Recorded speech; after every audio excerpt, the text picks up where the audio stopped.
حضرت ابراہیم علیہ السلام، آپ کا ذکر قرآن پاک میں 86 جگہ آیا ہے۔ حضرت ابراہیم علیہ السلام بہت ہی بڑے نبی گزرے ہیں۔ دنیا میں جب بت پرستی کا زور ہو گیا، لوگ بتوں کو بناتے اور خود ان کی پوجا کرتے۔ حضرت ابراہیم علیہ السلام کے والد بھی بت بناتے تھے اور بتوں کو خدا سمجھتے تھے۔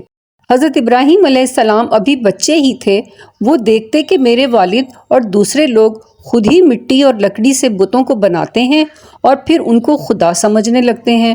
وہ حیران ہوئے کہ کس قدر بے وقوف ہیں، یہ سب لوگ کہ ان بے جان مورتیوں کو خدا سمجھ رہے ہیں۔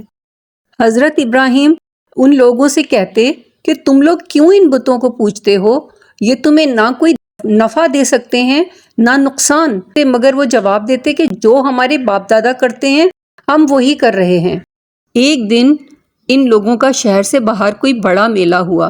یہ سب لوگ اس میلے میں شریک ہونے شہر سے چلے گئے۔ حضرت ابراہیم اس میلے میں نہ گئے۔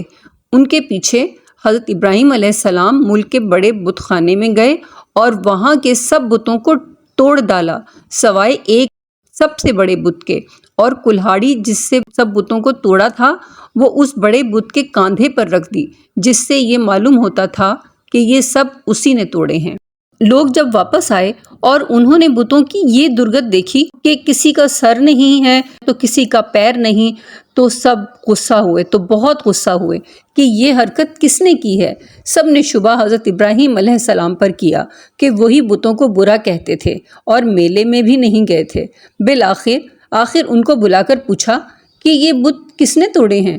حضرت ابراہیم علیہ السلام نے جواب دیا، مجھ سے پوچھنے کے بجائے اپنے خداؤں سے کیوں نہیں پوچھتے جن کی تم عبادت کرتے ہو کہ ان کو کس نے توڑا ہے؟ وہ خود بتا دیں گے۔